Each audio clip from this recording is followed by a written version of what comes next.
মহিয়ান দয়ান সর্বশক্তিমান মহান আল্লাহ সুবহানাহু ওয়া তাআলার দরবারে কালিমাতুশ শুকর আদায় করছি। সমস্ত শক্তি দিয়ে আমরা বলছি আলহামদুলিল্লাহ। অসংখ্য অগণিত দরুদ সালাম পাঠাচ্ছি বিশ্ব নবীর উপর, যারা এই আদর্শ ব্যক্তি পরিবার সমাজ রাষ্ট্রে অনুসরণ অনুকরণ করে চলতে পারলে তা আমাদের সেই কঠিন মুসিবতের দিনে, যেদিন কেউ কাউকে চিনবে না, কেউ কারো পরিচয় দিবে না, সেই কঠিন মুসিবতের দিনে যার সুপারিশ পেয়ে আমরা সবাই ধন্য হব, সে মহান পিতার প্রতি দরুদ সালাম সকলের সাল্লাল্লাহু আলাইহি ওয়াসাল্লাম। আল্লাহুম্মা সাল্লি আলাইহি আল্লাহুম্মা বারিক আলাইহি। কেমন করে ঘুমাও তুমি ও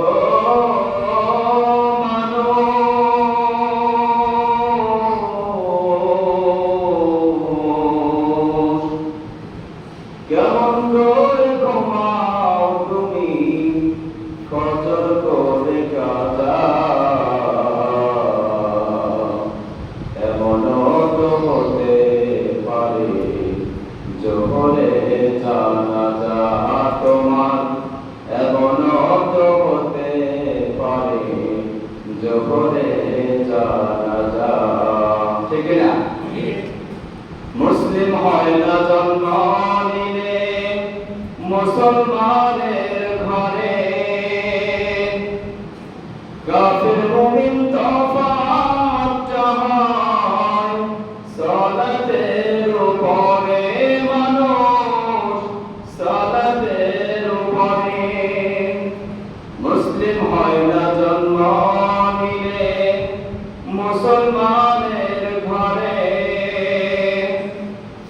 কাফির মুমিন তফাৎ হয় সালাতের উপরে, মানুষ সালাতের উপরে।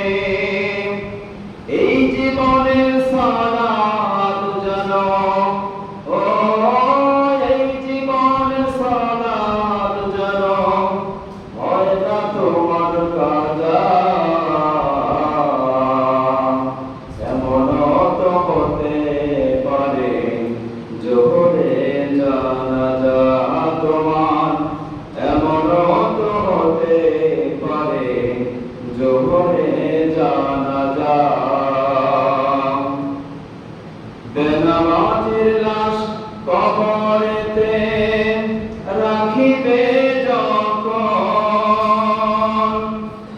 মাটির চাপে বাজারের হাত ভাঙিবে তখন। বেনামাজির লাশ কবরেতে রাখিবে যখন, মাটির চাপে বাজারের হাত ভাঙিবে তখন, ভাইরে ভাঙিবে তখন। বিষাক্ত সেই সাপের শ্রবণ, বিষাক্ত ওই সাপের শ্রবণ, বেনামাজির সাজা,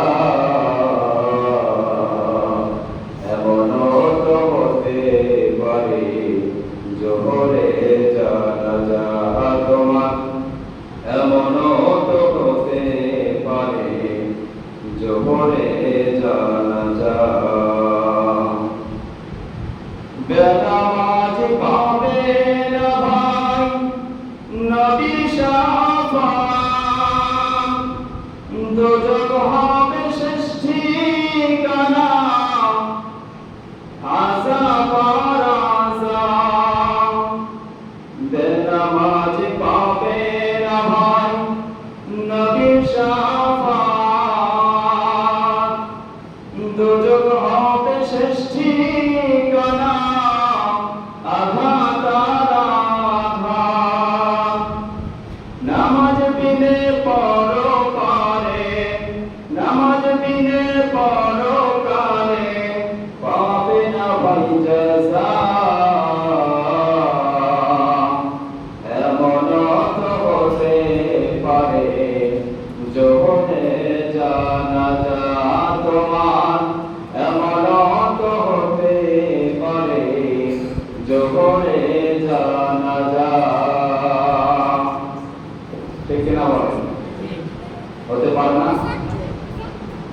আজকে ফজরের নামাজ আমরা অনেকেই পড়ি না, এরকম মুসল্লি আছে না নাই? আছে। আবার কিছু মুসল্লি আছে নিয়মিত সালাত পড়ে না, মাঝে মাঝে পড়ে, মাঝে মাঝে ছেড়ে দেয়, আছে না নাই? এদেরও কিন্তু জাহান্নামের শাস্তি দিবেন কে? কে দিবেন? সূরা মাউনে আল্লাহ ওই সমস্ত নামাজের কথা বলেছেন, আল্লাযীনা হুম ফিস-সালাতিহিম সাহুন। তা আমরা কি ওই রকমের নামাজি হতে চাই যে নামাজীদেরকে আল্লাহ শাস্তি দিবেন? কে কে হতে চান? না করেন তো, যেগুলা শাস্তি দিবে ওরকম নামাজি কে কে হতে চান? কেউ হতে চান না। তাহলে আল্লাহর ঘোষণা হচ্ছে আল্লাযীনা হুম ফিস-সালাতিহিম দায়িমুন। পৃথিবীর মানুষ শুনে রাখো, আল্লাহ তোমাদের জন্য দৈনিক ৫ ওয়াক্ত নামাজ দিয়েছে। আল্লাযীনা হুম ফিস-সালাতিহিম দায়িমুন, নিয়মিত এই সালাত পড়তে বলেছেন যিনি। কিন্তু আমরা কি আল্লাহর বিধানটা মানি? কথা বলেন না, মানি? তা আপনি যে আল্লাহর বিধানটা লঙ্ঘন করে চলছেন, এর জন্য শাস্তি আছে না নাই? আল্লাহর নবী জানিয়েছেন, আউয়ালু মা ইউহাসাবু বিহি আবদু ইয়াওমাল কিয়ামাতিস সালাহ। সর্বপ্রথম বান্দার নামাজের হিসাব একজন নেবে, তিনি কে? আল্লাহ রাব্বুল আলামিন সর্বপ্রথম আপনার কাছে নামাজের হিসাব নেবে। এটা হচ্ছে হকুল্লাহ, আল্লাহর হক। আমাদের বিচার শুরু করবে আল্লাহ তার নিজের হক দিয়ে। প্রথমত হচ্ছে হকুল্লাহ, আল্লাহর হক। আপনারা আমরা যারা আল্লাহর হক নষ্ট করেছি, সালাত দ্বারা পরিত্যাগ করেছি, এটার হিসাব দিয়ে যখন আল্লাহ হিসাব শুরু করবে, আল্লাহ যখন বলবে বান্দা তুই সালাত পড়ছিস কিনা বল, তখন কি জবাব দেব আমরা? বলেন তো, আমরা যারা নিয়মিত সালাত আদায় করি না, আমাদের মুখ থেকে কোন জবাব আসবে? আসবে? আপনি যদি জবাব দিতে না পারেন, পানিশমেন্ট আছে না নাই? এই জবাব কখন আপনি দিবেন? কয়েকটা বর্ণনা আছে এই ব্যাপারে, ওই দিকে আমি যাচ্ছি না, আজকে শুধু নামাজের বিষয়। ধারাবাহিক আলোচনা করলে নামাজ নিয়ে কয় সপ্তাহ হলে যাবে এটা হিসাব করা যাবে না, অনেক কয়েকদিন চলে যাবে। শুধুমাত্র নামাজের আলোচনা করবো, চেষ্টা করবো ধারাবাহিক করার জন্য ইনশাআল্লাহ। তাহলে কি নিয়মিত সালাত আদায়কারী হতে চাই কি চাই না? কারা কারা চাই না নিয়মিত সালাত করতে? হাত তুলে দেখি। তার মানে সবাই নিয়মিত সালাত করতে চাই, তাই না? যেমন ফজর নামাজ যদি না পড়ি, অনেকে আছে যে ফজর নামাজ পড়ি নাই, জোহরের নামাজ মনে হয় পড়া যাবে না, এরকম আসলে আছে না? আবার অনেকে যদি ওই ভাই নামাজ পড়েন, সবাই নামাজ পড়ে, নামাজের সময় আছে, বলে তো ভাই শরীর ঠিক নাই। আবার কয়েক ভাই টুপি নাই। আসলে নামাজের জন্য এগুলোর দরকার আছে। টুপি টুপি কি নামাজের কোনো অংশ? আর তোমার শরীর ঠিক থাকবে না কেন? কেন শরীর ঠিক থাকবে না? তুমি কি প্রস্তাব করে পানি নেওয়া? মনে রাখবেন, যে লোকগুলো প্রস্তাব করে পানি নেয় না, ওই লোকের সাথে কুকুরের সাথে কোনো পার্থক্য আছে? কুকুর ওই লোকের চেয়ে ভদ্র এই জন্য যে কুকুর একটা ঠ্যাং উঁচু করে একটু দূরে স্প্রে করে দেয়, যাতে ওর গায়ে না লাগে। আর এই লোকগুলো দূরে আর কি করবে, তো কাপড় চোপড়ে পড়ায় ফেলায়। কথা বলেন দেখবে না? প্রস্তাব করে যে পানি না নেয়, ওর কাপড় চোপড় কি ঠিক থাকে? এই কুকুরের সাথে তুলনা করলে কুকুরের অপমান করা হবে। কথা বলে ঠিক কিনা? কারণ কুকুরের মান এই লোকগুলোর চেয়ে ভালো, যে লোকগুলো প্রস্তাব করে পানি নেয় না। কারণ অত জামা কাপড়ে ভরবে না, এরকম সম্ভাবনা আছে কি কুকুরের? কিন্তু ওই মানুষ তো জামা কাপড় আছে না, তো জামা কাপড় ভরার সম্ভাবনা আছে না?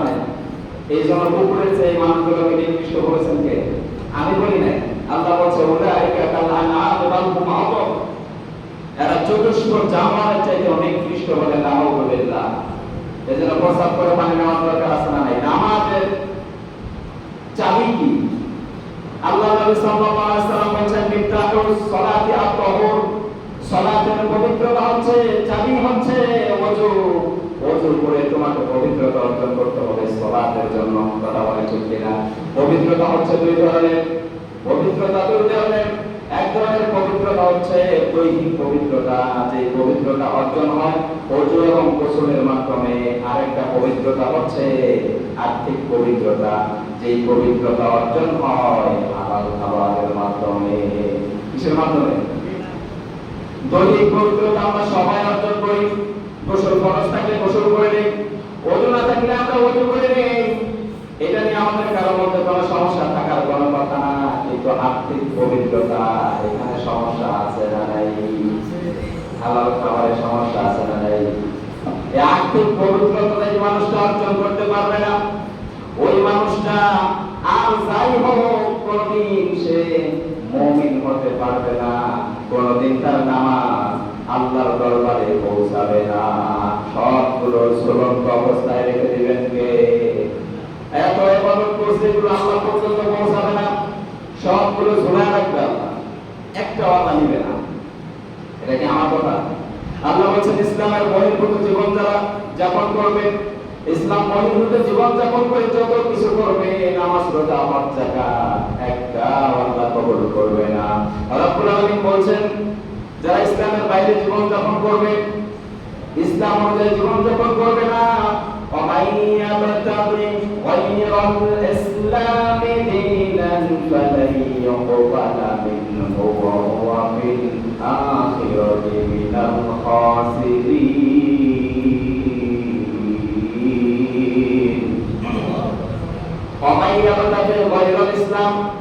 ইসলাম যা আপনাকে বলেছে আপনি ওইটা করেন না, ইসলামের বাইরে। ইসলাম বলছে তোমার পেটের ভিতরে খাবার ঢোকাতে হবে হালাল খাবার। হালাল খাবার যদি তুমি পেটে ঢোকাতে পারো, তোমার ভিতরটাও পবিত্র হবে, অর্থাৎ আর্থিক পবিত্রতাও তুমি অর্জন করবে। শুধু দৈহিক পবিত্রতা অর্জনের মাধ্যমে তোমার সালাত কবুল হবে না, তোমার আর্থিক পবিত্রতা অর্জন করতে হবে। তুমি যদি পেটের ভিতরে হালাল খাবার ঢোকাতে না পারো, তুমি আর্থিক পবিত্রতা অর্জন করতে পারলে না। আর ওই অবস্থায় তুমি যত ইবাদত করো না কেন, একটাও কবুল হবে। আল্লাহ বলছেন আমাকে গায়রুল ইসলাম, ইসলামের বাইরে যারা অন্য কোনো আমল, অন্য কোনো মতাদর্শ, অন্য কোনো জীবন ব্যবস্থা, অন্য কোনো রকমের চুরি চামারি, সন্ত্রাসী চাঁদাবাজি এগুলো করে যারা নিজের জীবন চালাবে, এগুলো করে যারা তাদের পেটের খাবার জোগাবে, একটা আমলও তাদের কবুল হবে না। বলেছেন কি? আল্লাহ বলছেন ওয়া ফিল আখিরাতি মিনাল খাসিরিন। এই লোকগুলো এই স্বভাব পরিবর্তন না করে, অর্থাৎ হালাল খাবার পেটে না ঢুকে যত ইবাদত করবে, একটা আল্লাহ কবুল করবে না, বরং আখিরাতে মিনাল খাসিরিন, আখিরাতের ময়দানে, আখিরাতের দিন কিয়ামতের ময়দানে এই আমলগুলো নিয়ে এই লোকটা ক্ষতির মধ্যে পড়ে যাবে। বলেন নাউযুবিল্লাহ। ক্ষতিগ্রস্ত হয়ে যাবে, বিপদগামী হয়ে যাবে, পথভ্রষ্ট হয়ে যাবে। বলেন নাউযুবিল্লাহ। তাহলে আপনাকে এখন সিদ্ধান্ত নেওয়া লাগবে, আপনার ভিতরে ঢুকাতে হবে হালাল খাবার। কথা বলেন ঠিক কিনা? এই হালাল খাবারের মাধ্যম অনেকগুলো আছে, এই একটা দুটা মাধ্যম না, অনেক মাধ্যম আছে হালাল খাবার পেটে ঢোকানো। হালাল আমরা শুধু মনে করি চাঁদাবাজি করে না খাইলেই বোধ হয় হালাল, এরকম আছে না? সন্ত্রাসী করে, মাস্তানি করে, ঘুষ সুদ এগুলো মনে হয় শুধুমাত্র হারাম, অন্যান্য যা আছে সব হালাল। এই যে আপনি জমিনে ফসল ফলাইছেন, এই যে আপনারা ধান লাগাইছেন, এই ফসলটাও আল্লাহ রাব্বুল আলামিন আপনাদেরকে যে দিবে, এখান থেকে একটা পার্সেন্টেজ আল্লাহর রাস্তায় দেওয়ার কথা আছে না নাই? আছে। কোরআনে এই ব্যাপারে কথা আছে। এই যে আল্লাহর রাস্তায় যে সম্পদটা আপনার ওই ফসল থেকে দেওয়া লাগবে, আপনি যদি 100% ওই সম্পদটা আপনার ফসল থেকে আপনি আল্লাহর রাস্তায় ব্যয় না করেন, আল্লাহ যে যাকাতটা আপনাকে দিতে বলেছে সম্পদ থেকে, ওইটা যদি আপনি সঠিক পরিমাণে যাকাত না দেন, ওই খাবার, ওই ধান আপনি বাড়িতে সিদ্ধ করে গোলায় করে রাখছেন, আর মন মতো প্রতি সপ্তাহে মাসে ধান ভাঙায় আনে না, খান, মনে করেন যে আমি হালাল খাবার খাচ্ছি, আমার জমিনের ফসল থেকে আমি হালাল খাবার খাচ্ছি, এরকম আছে না? আপনি মনে করছেন যে ওইটা হালাল না, ওইটা হালাল হবে তখন জমি থেকে ফসল কেটে বাড়ি আনার পরে আল্লাহর যে হকটা রয়েছে, এই হকটা যখন এখান থেকে বের করে জায়গা মতো বিলীন করে দিবেন, তারপরেই কেবল আপনার ওই সম্পদটা হালাল। কথা বলেন ঠিক কিনা? এটা কয়জনে আমরা করি? কথা বলেন কয়জনে? এমনি আল্লাহ রাসূল সাল্লাল্লাহু আলাইহি ওয়াসাল্লাম এমন কথা বলে না, ও দুনিয়ার মানুষ, ও আমার উম্মতরা শুনে রাখো, সাবাতুল ইবাদাহ, ও আমার উম্মতরা শুনে রাখো, সাতাফতারি উম্মতি আলা 73 ফিরকা কুল্লুহুম ফিন নারি ইল্লা ওয়াহিদা। ক্বালা মান ইয়া রাসূলুল্লাহ? ক্বালা মা আনা আলাইহি ওয়া আসহাবি। আল্লাহ নবী মুহাম্মদ সাল্লাল্লাহু আলাইহি ওয়াসাল্লাম বলেছেন, আমার উম্মতের ভিতরে অচিরে, আমার উম্মতের ভিতরে তিহাত্তর দলে বিভক্ত হবে আমার উম্মতেরা, একটা দল কেবল জান্নাতে যাবে। সাহাবায়ে কেরাম জিজ্ঞেস করলেন, ক্বালা মান ইয়া রাসূলুল্লাহ? হে আল্লাহর রাসূল, যেই লোকটা চাইলো, যেই দলটা জান্নাতে যাবে সেই দলটা কারা? বিশ্বনবী সাল্লাল্লাহু আলাইহি ওয়াসাল্লাম বলেন যে আমার সাহাবারা শুনো মান আলাইহি আসহাবি, আমি আর আমার সাহাবায়ে সাথে জীবন চরিত্রের যাদের মিল পাওয়া যাবে ওই লোকগুলোই কেবল এক কাতারে অধিবাসী করে জান্নাতে যাবে। বলেন সুবহানাল্লাহ। এবার আসেন তো আপনি আমি এক কাতারে আছি না 72 কাতারে? এই কথা আল্লাহ নবী কেন ইউজ করেছেন, ব্যবহার করেছেন? জসিনে আমার উম্মতের ভিতরে 73 দল বিভক্ত হবে, একটা দল জান্নাতে যাবে। সেই একটা দল হচ্ছে নবী এবং সাহাবীদের সাথে মিল রেখে তারা জীবন চালায়। বিশ্বনবীর সাহাবীরা এত পরিমাণ সম্পদের যাকাত দিত, সম্পদের ওসর দিত, আমরা কিন্তু দেই না। আমরা দেই? তা আপনি মনে করছেন আপনি হালাল খাবার পেটে ঢোকান? কখনো না। আল্লাহ নবী এই শব্দ ইউজ করেছেন 73 জনের ভিতরে একজন জান্নাতি হবে। আমাদের এখানে যারা উপস্থিত এখন আমার সামনে 73 জনের ভিতর থেকে একজন জান্নাতি, 72 জন জাহান্নামী। আমি কি বলতে পারবো যে আপনি জাহান্নামী? কথা বলেন, বলতে পারবো? বলতে পারবো না। এই কথা আমি কেন বললাম এখানে?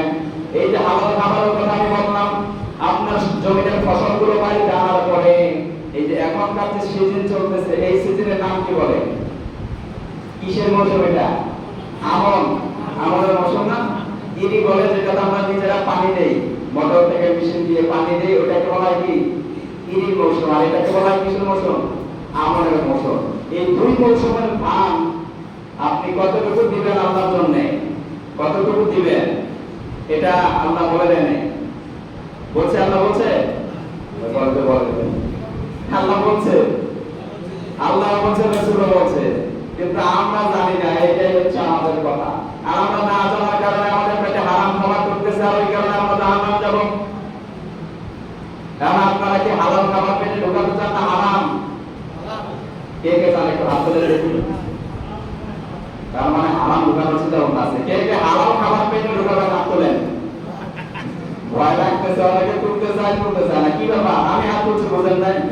হালাল খাবার কে কে পেটে ঢোকাবে না ওই মানুষগুলো দেখতে চাই। হালাল খাবার পেটে ঢোকাবেন, আপনার ইবাদত কবুল হবে। আপনি যদি হালাল খাবার পেটে না ঢোকান, ইবাদত কবুল? এটা আল্লাহর ঘরে আপনি স্বীকৃতি দিচ্ছেন আপনি আপনার পেটে হালাল খাবার ঢোকাবেন। আমি আমার মন করা কোনো বানানোর কথা বলবো না। আমার হালাল খাবার পেটে ঢোকাবেন বলে সিদ্ধান্ত এখন নিলেন।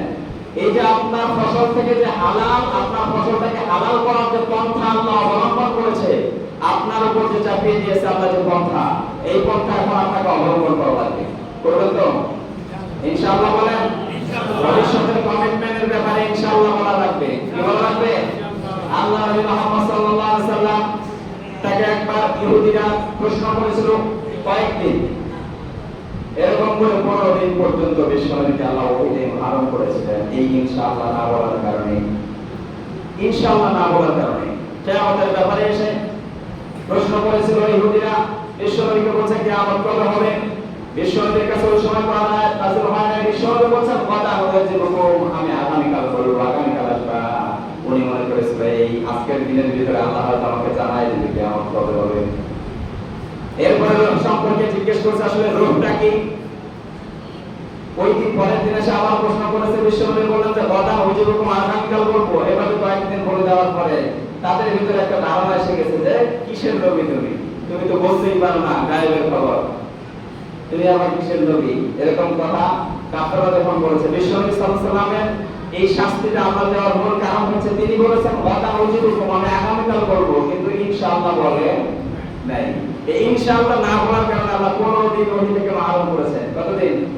15 দিন পরে আবার যখন কাফেররা এসে বলছে, বিশ্বনবী ওই দিন বলেছে যে ইনশাআল্লাহ আমি আগামীকালকে তোমাদের সব প্রশ্নের জবাব দেব। বলেন সুবহানাল্লাহ।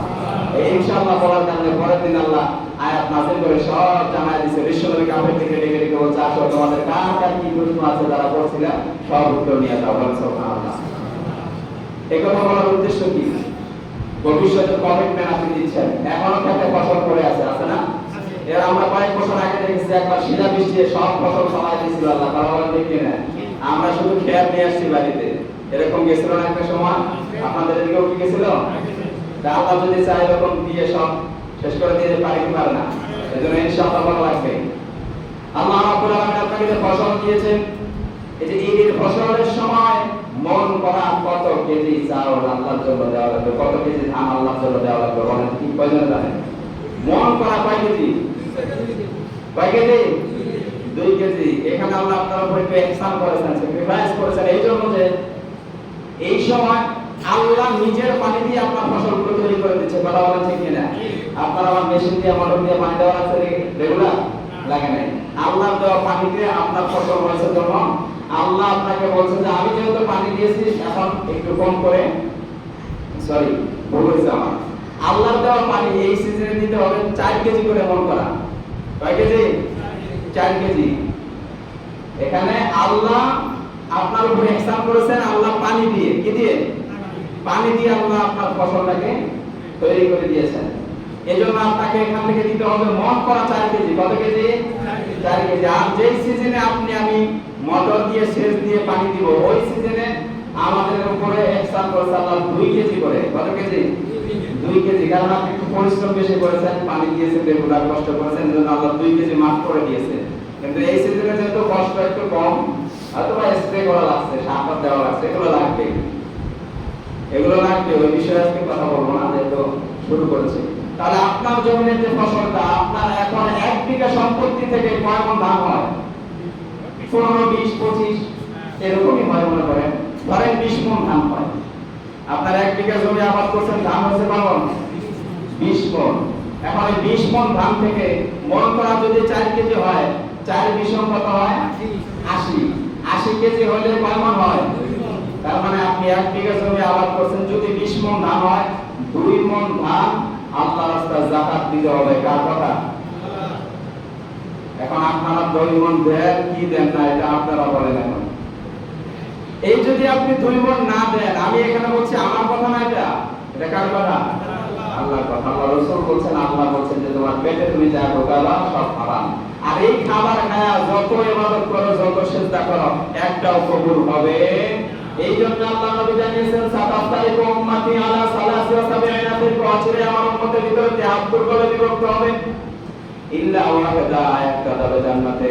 এখন আমি যদি ওই এক কাতারে ঢোকাতে চাই, আমি এখানে একটা বিষয় ফোকাস করছি এই হাদিসের মধ্যে, আর অনেক বিষয় আছে, যখন পর্যায়ক্রমে ওই বিষয়গুলোর আলোচনা করব ওই সময় ঢোকাবো। এখানে শুধু আমি একটা বিষয় ঢোকানোর চেষ্টা করছি যে আপনি এক কাতারে যাইতে চাইলে আগে এখানে আপনাকে 20 মণের 2 মণ যাকাত দেওয়া লাগবে। কথা বলেন ঠিক কিনা? যদি কম যে না আমার খাবারটা হালাল হোক, আমার ইবাদতটা আল্লাহ কবুল করুক, তাহলে অবশ্যই আপনারে 20 মণের ভিতরে 2 মণ দেওয়া লাগবে মাস্ট বি। 20 মণের ভিতরে কয় মণ? 2 মণ। কে কে দিবেন না? এখন কে দিবেন না? সবাই দিবেন। তার মানে সম্মতি, চুপ করে থাকা কিন্তু সম্মতির লক্ষণ।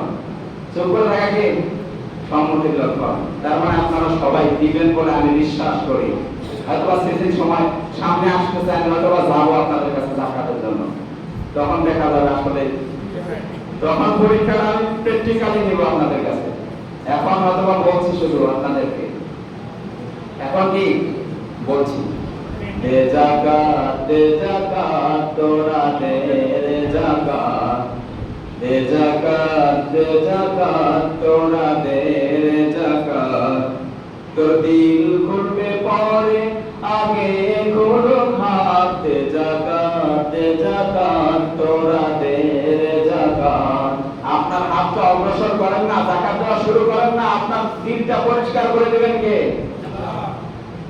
আর আল্লাহ রাসূল বলেছেন যে মান আলাইহি ওয়া আসহাবি, তাহলে আপনি ওই বিশ্বনবী এবং তার সাহাবীদের সাথে জান্নাতের এক কাতারে থাকবেন। বলেন সুবহানাল্লাহ। আর যদি বলেন যে দরকার নাই আমার এক কাতারে থাকা, জান্নাতে যাওয়ার দরকার নাই, 72 কাতারে থাকবো, ওই 72 কাতারের লোকের যে দশা আমারও একই দশা। তাই আপনি অপেক্ষা করেন। আল্লাহ রাসূল বলছেন এই লোকগুলো কবরে যাওয়ার সাথে সাথে ফায়ুতু রাকু বিল মাতারিক মিন হাদিদ, লোহার হাতুড় দিয়ে ফেরেশতারা শুরু করবে। এরপরে সাপ গলায় ঝুলায় দিবে, সঙ্গীতের ভিতরে বললাম না, সবল দিতে থাকবে। এগুলো সেদিন বলবে আনা মালুক আনা কামজুক, আমি তোর মাল, আমি তোর সম্পদ, আজকে মজা বুঝ। দুনিয়ায় দেশ নাই যেরকম, সেদিন কি মজা খাবেন না? এখন দুনিয়াতে সতর্ক হয়ে এগুলো দেওয়ার দরকার আছে। এই যে আপনি নামাজ পড়ছেন, এত পরিশ্রম করছেন, কষ্ট করছেন, ঘুমের সময় আসছেন, ঘুম ভেঙে ফজরের সময় আসছেন, আবার অনেকে ফজরের সময় ঘুম পাচ্ছেন, আরামে নামাজে আসেন না। 2টা নামাজ মুনাফিকদের কাছে সবচেয়ে বেশি কষ্টের একটা হচ্ছে ফজরের নামাজ, আরেকটা হচ্ছে এশার নামাজ। কথা বলেন ঠিক কিনা? এই যে আপনি এত পরিশ্রম করে নামাজ পড়ছেন, আল্লাহকে সন্তুষ্ট করার জন্য নামাজ পড়ছেন, কিন্তু আপনি আপনার পেটে হালাল খাবার ঢোকান না, আপনার একটা সেজদাও কবুল হবে। তাহলে হালাল খাবার দুইটা শব্দ বলছে, একটা হচ্ছে দৈহিক পবিত্রতা, আর একটা হচ্ছে কি আর্থিক পবিত্রতা। দৈহিক পবিত্রতা সবার অর্জন হয় ওযু এবং গোসলের মাধ্যমে, সবাই আমরা সেটা করে থাকি, কিন্তু আর্থিক পবিত্রতার ব্যাপারে আমরা সবাই সতর্ক এবং সাবধান নই। এই জন্য আমি আজকে সতর্ক এবং সাবধান করলাম। এখনই আপনাকে সিদ্ধান্ত নেওয়া লাগবে, আমি নিজেকে আর্থিক পবিত্রতা অর্জন করব ইনশাআল্লাহ। এবার আসেন 5 ওয়াক্ত নামাজ। এই আর্থিক পবিত্রতা অর্জন করে খাবার খেয়ে আপনি 5 ওয়াক্ত নামাজ পড়েন, অনেকে আছে পড়ে না, ঘুমাইয়া কাজা করেছে ফজর, তখনও যখনই যখনও জোহর, খেলায় খেলায় কেটেছে আসর, মাগরিবের ওই শুনিয়া যান, এখনো জামাতে মাওরে স্বামী, এখনো এর সাথে আসে স্থান, বাদেশিটা মামা বাদেরিয়া মামা, শিরচু করি মুসলমান, দাওয়াত এসেছে নয়া জামানার, ভাঙা কেল্লায় উড়ে নিশান। এখন আপনাদেরকে নতুন করে আমার দাওয়াত দিচ্ছি, এই দাওয়াত যদি আপনারা কবুল না করেন, 5 ওয়াক্ত নামাজ না পড়েন, কিয়ামতের ময়দানে যেদিন উঠবেন, আল্লাহ জিজ্ঞেস করবে, বান্দা দুনিয়ায় তুই নামাজ পড়েছিলি কিনা বল। বলবে না আল্লাহ? বলবে, মনে হয় বলবে, বিশ্বাস আছে?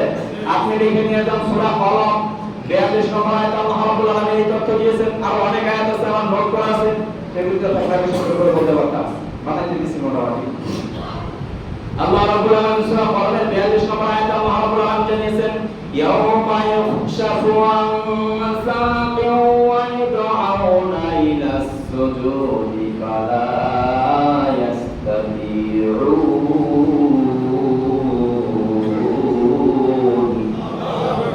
ইয়াউমা সেদিন ইউকশাফু আন সাকিন ওয়া ইদআউনা ইলাস সুজুদ, আল্লাহ জিজ্ঞাসা করবে, ও আমার বান্দারা, দুনিয়ায় তোমরা সালাত পড়েছিলে কিনা, আমাকে সিজদা দুনিয়ায় দিয়েছিলে কিনা? অনেকে আছে আমরা দুনিয়ায় সালাত পড়তে চাই না, সিজদা আল্লাহকে দিতে চাই না, অনেকে বলে সিজদা দিব একটা, আছে না নাই? এরকম শয়তান আছে না নাই? কয় সিজদা একটা দিব, এত দরকার আছে সিজদা, একদিন একটা দিয়া, তো তুই একদিন একটা দে, দিয়ে জান্নাত পারে জাহান্নামে যা, আমাদের কোনো আপত্তি। কিন্তু আমরা দৈনিক 5 ওয়াক্ত নামাজে সিজদা দিব কাকে? যারা নামাজে আমরা থাকি, আল্লাহ বলছেন ওয়াসজুদু ওয়াক্তারিব, সিজদা দাও, আমার নিকটে আসো। সিজদা দিয়ে আল্লাহর নিকটে যে আপনি আল্লাহর কাছে যা চাইবেন সবটাই দিয়ে দিবেন। যে আমরা শুধু সিজদার তাসবিহ একটা জানি, সুবহান রাব্বিয়াল কি, সুবহান রাব্বিয়াল আলা, আবার রুকুর তাসবিহ একটাই জানি, সুবহান রাব্বিয়াল আযীম। আল্লাহর নবী কিন্তু অনেক সিজদার তাসবিহ বলছে, আজকে তাসবিহের ব্যাপারে কথা বলার সময় নেই, এগুলো বলতে গেলে অনেক সময় লাগে। শুধু এতটুকু ধারণা দিচ্ছি যে সিজদায় আপনি যখন যাবেন আল্লাহর নিকটে, নামাজ হচ্ছে বান্দা আল্লাহর সাথে কথোপকথন, কথা বলা। কি বলা? আপনি নামাজে আল্লাহর সাথে কথা বলছেন, আপনি কিন্তু টের পান না। এই জন্য আল্লাহ নবী জানিয়েছে, আনকা আবুদাল্লাহি কাআন্নাকা তারাহু, এমন ভাবে তুমি সালাত পড়ো যেন তুমি তাকে দেখতে পাচ্ছ। কাকে? আল্লাহকে। এই হাদিসের আলোচনা আজকে হবে না, সময় যেতে কম। এমন ভাবে আপনি সালাত পড়বেন, আমি সালাত করব আল্লাহকে দেখে, কিন্তু আল্লাহকে দেখা যাবে এটা ধারণা করতে হবে যে আল্লাহ আমাকে দেখছে। কে দেখছে? আল্লাহ। যে আপনি আল্লাহর সামনে যখন দাঁড়াবেন, কিভাবে দাঁড়াবেন? কতটা ভদ্রতার সহিত, কতটা নম্রতার সহিত, কতটা ভালো পোশাক নিয়ে। আমরা তো পোশাক নিয়ে আল্লাহর কাছে আসতে চাই না, পোশাক ফেলে দিয়েছি ইস্ত্রি করে আলমারির ভিতরে, বিহারি বাড়ি শ্বশুর বাড়ি যেদিন যাবো এদিন শুধু করবো, আছে না নাই? আল্লাহ বলছে যে মানে আদাব, ও মানে আদাব, শোনো খুচরো সিঙ্গাটা করে ইন্দা করলে আসছে, যখন মসজিদে যাবা সুন্দর পোশাকটা পরে তারপরে যাবা। আর আমরা মসজিদে আসি যেটাতে তিলা পড়েছে, ছাতা পড়েছে, গেলে গাইমে যাবে, ওইটা পরে আসি। আর ভালো করে রেখে শ্বশুর বাড়ি আর কি এই বাড়ি যাওয়ার জন্য, কথা বলছে কিনা? এদের নতুন পোশাক আপনি দাঁড়াচ্ছেন আল্লাহর সামনে। সাহাবীরা জিজ্ঞেস করছিল যে আমার যদি এরকম সামর্থ্য থাকতো আমি প্রত্যেক ওয়াক্তে নতুন জামা কিনে নামাজে দাঁড়াতাম, বলে সুবহানাল্লাহ। তাহলে চিন্তা করেন তাদের ইমান আর আমাদের ইমান কত পার্থক্য, ব্যাপক কথা। আমরা তাহলে 5 ওয়াক্ত সালাতের ব্যাপারে আল্লাহ যেদিন জিজ্ঞেস করবে কিয়ামতে, ওই দাওনাইলা সুজুদ সিজদা দিছে দুনিয়ায়, আমরা সেদিন নামাজি আর বেনামাজি সবাই এক বাক্যে স্বীকার করব, হ্যাঁ আল্লাহ দিয়েছি। আল্লাহ তখন বলবে ওয়াইদাউনা ইলাস সুজুদ, একটা সিজদা দিয়ে প্রমাণ করো তুমি দুনিয়ায় কিভাবে আমাকে সিজদা দিতা। পারবেন সেদিন সিজদা দিতে? হালাল খাবার যদি আপনি পেটে না ঢোকান কবুলিত হবে না, ওই সিজদার কোনো দামও সেদিন কথা বলেন না থাকবে, তার মানে ওটা আল্লাহ নেবে না। আর যদি হালাল খাবার আপনার ভিতরে থাকে, ওই অবস্থায় যদি সিজদা দেন কপালে চিহ্ন আঁকায় দিবেন কে? আল্লাহ জানিয়েছেন ফি রুজুহিহিম মিন আসারিস সুজুদ।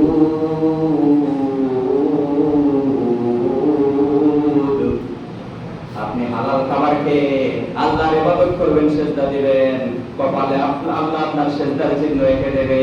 আর বিশ্বনবী ওই চিহ্ন দেখে দেখে তার উম্মতগুলো ওই এক কাতারগুলোকে বাছাই করবে। বলেন সুবহানাল্লাহ। তাহলে হিসাব করে দেখেন, আমরা এক কাতারে থাকতে চাই না 72 কাতারে? আসতে বলেন আরো, এত সাউন্ড হলো ছায়া শুনলে মনে হয়। আরো জোরে বলেন, কয় কাতারে থাকতে চান? এক কাতারে না 72? এক কাতারে আমরা থাকতে চাই।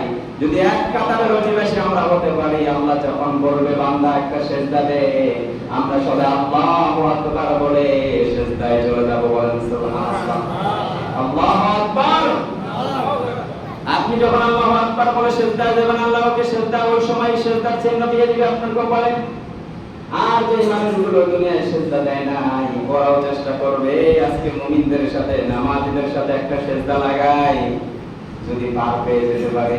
কিন্তু চেষ্টা করার পরে ওই লোকগুলো সিজদা দিতে পারবে না, ওখানেই তারা চিহ্নিত হয়ে যাবে। তাদের কপালে কাফের লিখে দিবেন কে?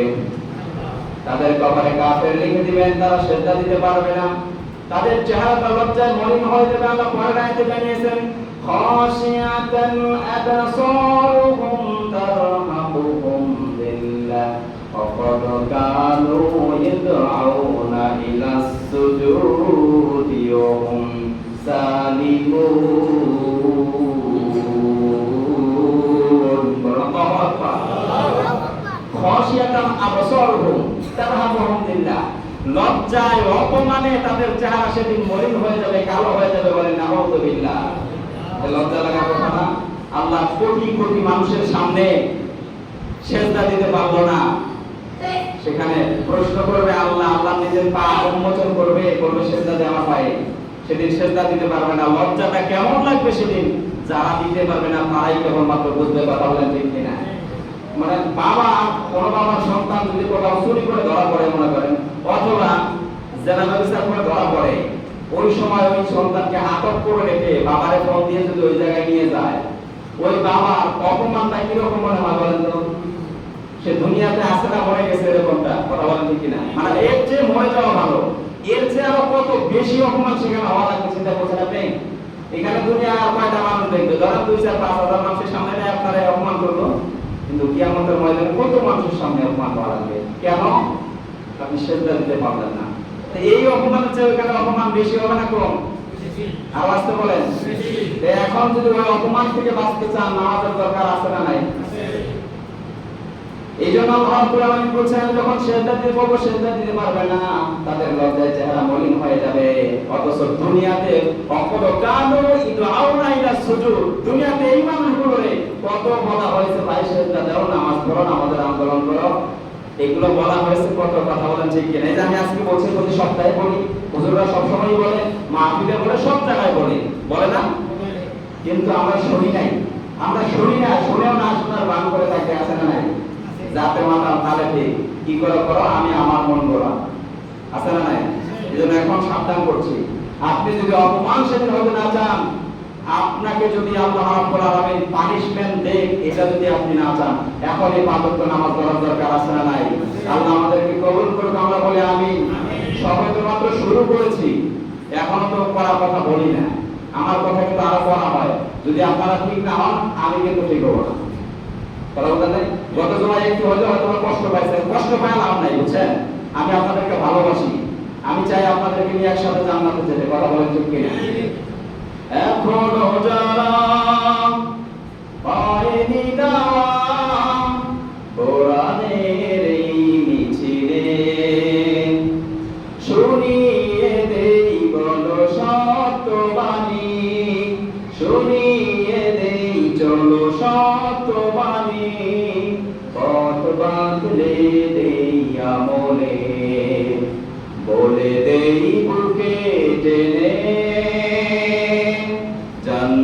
জান্নাতে একা আমি যাব না তো ভাই, তোমাকেও জান্নাতি দলে নিতে চাই। জান্নাতে একা আমি যাব না তো ভাই, তোমাকেও জান্নাতি দলে নিতে চাই। জান্নাতের সেই দলে যেতে চান? জান্নাতের সেই রাস্তায় চলতে চান? আমি একা যাব না, যে জান্নাতে কেউ থাকবে না, আমি একা থাকবো, ওই জান্নাতে আপনার আমার ভালো লাগবে? মনে করুন পৃথিবী বাংলাদেশে কেউ নাই, আপনি একাই বাংলাদেশের রাষ্ট্রপতি, একাই প্রধানমন্ত্রী, একাই এমপি, মন্ত্রী, মিনিস্টার, আপনার এই বাংলাদেশে থাকতে কেমন লাগবে? ভালো লাগবে? জনগণের দরকার আছে না? এই জন্য জান্নাতে একা ভালো লাগবে না, সবারই দরকার আছে না নাই? আসুন আমরা যেন সবাই একত্রে দুনিয়াতে যেভাবে থাকে জান্নাতে যেন থাকতে পারে, আল্লাহ তাওফিক দান করুন। আমরা বলি আমিন। ওয়া আখিরু দাওয়ানা আলহামদুলিল্লাহি রাব্বিল আলামিন।